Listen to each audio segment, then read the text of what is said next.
আমাদের সামনে এখন অনেক বড় চ্যালেঞ্জ রয়েছে।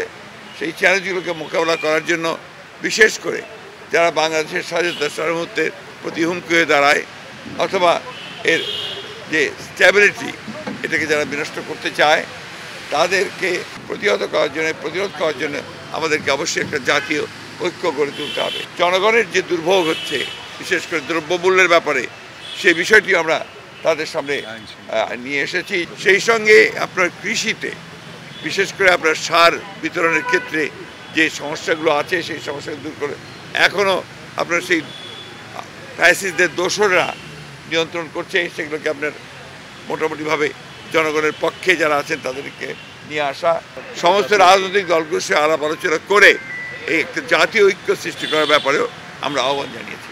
আমরা সেই সঙ্গে আপনার এটাও বলেছি যে আমাদের নির্বাচন যেটা সবচেয়ে বেশি প্রয়োজন সংস্কারগুলোকে আপনারা সম্পূর্ণ করে অবিলম্বে যত দ্রুত সম্ভব রোড ম্যাপ দেওয়ার কথা আমরা বলে এসেছি যে একটা রোড ম্যাপ অত্যন্ত জরুরি।